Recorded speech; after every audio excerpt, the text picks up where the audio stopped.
Eh bien salut tout le monde, je vous retrouve pour une nouvelle vidéo. On va s'attaquer au développement mobile en C#.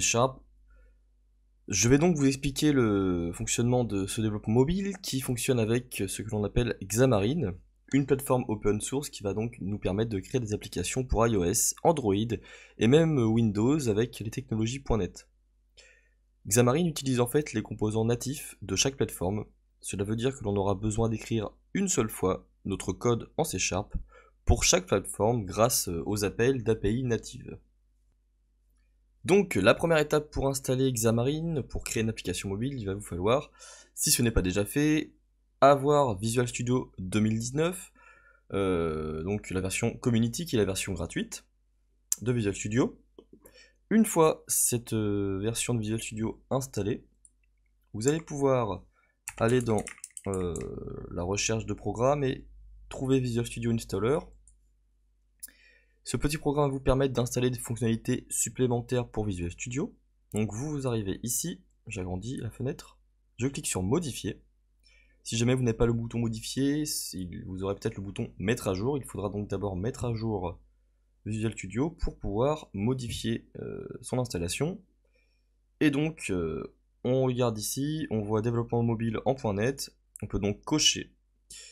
Et je vois qu'il me faut à peu près 4 Go d'espace total sur le disque nécessaire. Donc ça me va, j'appuie sur modifier. Et une fois cette opération terminée, vous aurez la possibilité de créer votre première application mobile. Une fois le téléchargement et l'installation terminés, vous vous retrouvez comme au départ. On va donc cliquer sur lancer et on va continuer sans code. Dans l'aide ou alors dans outils, vous pourrez retrouver normalement Android, iOS, aide à propos de Microsoft Visual Studio. Sinon, on va pouvoir retrouver tout en bas, vous voyez, Xamarin du coup qui est installé correctement. Alors, outils, options, on va avoir les paramètres Xamarin, voilà, on va pouvoir aller dedans. Alors, ok, j'autorise l'accès. Si vous avez ce message là pour le pare-feu, il faut autoriser. Alors, identifiant Apple, je ne vais pas en avoir. On s'en fiche ici. On s'en fiche ici. On va aller dans paramètres Android. Voilà. Alors, normalement, vous avez le Java Development Kit qui a dû être installé automatiquement. Emplacement du SDK Android, très bien. C'est dans l'endroit automatique aussi. Voilà, donc du moment que vous avez tout vert, c'est ok. Sinon, il faudra télécharger un OpenJDK sur internet et tout simplement l'installer sans rien faire d'autre. Et Visual Studio devrait détecter automatiquement son emplacement. Donc nous, ce que l'on va faire, c'est que l'on va créer directement un nouveau projet. Alors du coup, je vais choisir la catégorie Android. Hop. Tous les types de projets. On va tout simplement utiliser une application mobile Xamarin Forms. Alors, app tutorial par exemple. Voilà, on crée notre projet, donc on nous demande de choisir un template. Alors nous, on va choisir un template vide, hein, vous faites comme vous voulez, mais moi, ce sera vide. Je ne vais pas utiliser iOS, car je n'ai pas de Mac et je ne peux pas compiler l'application mobile. Et je ne pourrais pas la tester non plus, puisque je n'ai pas de téléphone iOS. Je n'ai pas d'iPhone. Alors une fois que votre solution a été créée, vous remarquerez dans votre solution deux projets. Le premier projet qui correspond au code source de notre programme, et apptutorial.android qui correspond au code source spécifique à la plateforme, donc ici à Android. Et vous aurez des dossiers qui du coup vont contenir les différentes images pour notre application Android. Alors en premier lancement, vous aurez normalement une licence à accepter. On accepte, on appuie sur oui. Il va y avoir une petite installation qui va se faire avec le build tools qu'on voit. D'accord. Donc, on va pouvoir ouvrir le mainpage.xaml. Xamarin utilise du coup le code C# pour tout ce qui est toute la programmation, faire des événements, etc. Et pour l'interface, on est du coup sur de l'XAML, comme les applications WPF. On a la possibilité, avec ce petit bouton, fractionnement vertical, d'obtenir un aperçu de notre vraie fenêtre sur le téléphone. Alors des fois ça peut être assez long sur certains PC, ou lors du premier lancement. On aura la configuration qui va s'effectuer, et ici on a juste un label qui nous dit Welcome to Xamarin Forms, normalement si tout se passe bien, qui devrait être au centre de l'écran. Voilà, Welcome to Xamarin Forms. On a la possibilité avec notre boîte à outils de mettre un bouton à la suite, texte égal confirme. Et voilà, vous voyez, alors ici on n'a pas ajouté d'attribut pour le centrer, donc il sera automatiquement tout en bas, car on est dans un stack layout. Alors je ne vais pas m'attarder sur les composants dans cette vidéo, c'est juste une introduction pour vous montrer comment créer votre première application mobile en ayant installé les outils. On va du coup lancer notre application sur un émulateur Android. Pour ce faire, Visual Studio, vous voyez, nous propose de cliquer sur émulateur Android. D'abord on va aller dans Outils, Android et Gestionnaire SDK Android pour vérifier que tout est bien installé. On a donc, si vous avez voilà, les choses de cocher comme moi, c'est parfait. Alors, 29.02, d'accord. Donc moi j'ai touché à rien, tout s'est installé automatiquement.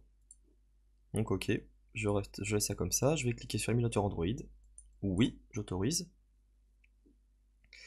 On n'a pas encore de téléphone du coup de créer, donc on va en créer un.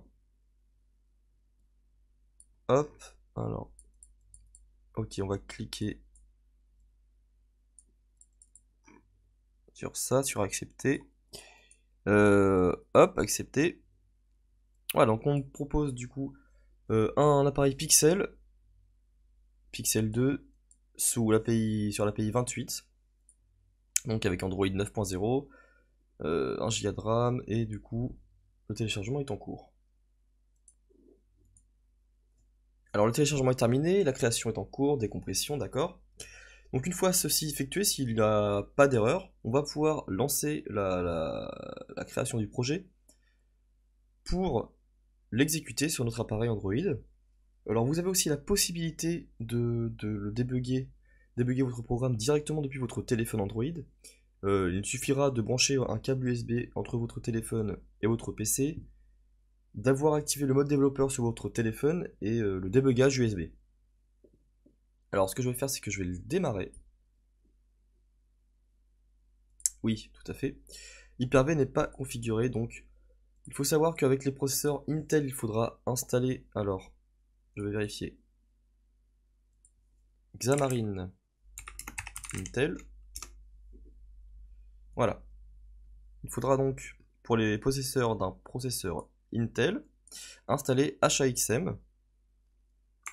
Donc accélération avec HAXM. Vous pouvez utiliser cette fenêtre-ci. Voilà, ok. Donc je vais vous mettre un lien pour télécharger HAXM. Il faudra du coup cliquer ici sur l'archive zip pour Windows. Et c'est juste une installation à suivre. Et comme ça, une fois ceci effectué, vous n'aurez qu'à redémarrer votre ordinateur, relancer Visual Studio pour exécuter votre machine virtuelle. Si vous êtes comme moi et que vous avez un processeur AMD, il va falloir activer l'accélération matérielle. Donc je vais aller dans le panneau de configuration, je fais exécuter, contrôle, programme, activer ou désactiver les fonctionnalités de Windows. On me demande du coup d'activer la plateforme Hyper-V. Plateforme Hyper-V. Alors moi, je ne peux pas le cocher, c'est parce qu'il faut que j'aille dans le BIOS de mon ordinateur pour activer la virtualisation. Ce que je vais faire tout de suite, mais je ne vais pas pouvoir l'enregistrer, donc déjà ça dépend des BIOS en plus. Mais c'est le CPU virtualisation qu'il faudra activer dans le BIOS, si jamais vous avez, comme moi, le plateforme Hyper-V qui est grisé.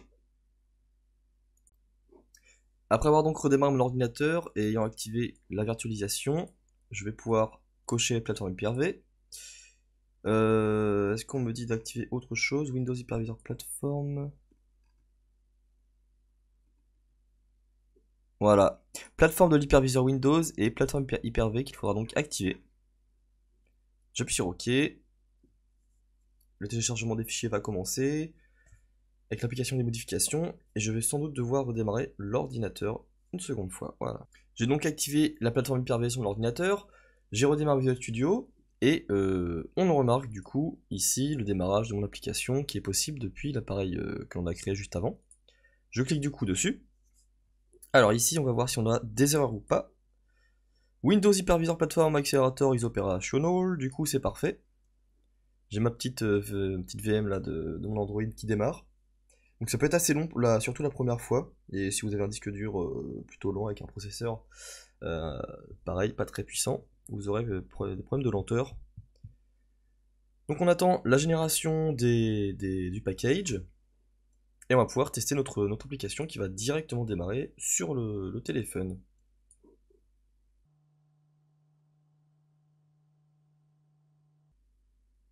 Voilà, mon téléphone est en train de démarrer. On regarde du coup sur la console, on voit... Ok, installer packages. Installation du runtime mono. Donc il y en a encore pour une petite minute.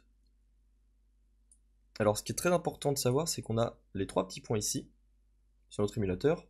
Et en fait, grâce à ce menu d'options, on va pouvoir modifier les événements de notre téléphone, mettre qu'il est en train de charger ou pas, modifier la batterie du téléphone. On voit à droite, vous voyez, la batterie qui baisse. Donc ça, dans le développement d'application, c'est vraiment très très important pour tester les différents capteurs en fait. Même modifier la location, etc. Pour tester les différents capteurs, si l'on fait une application qui veut utiliser les capteurs, c'est très important de savoir ça.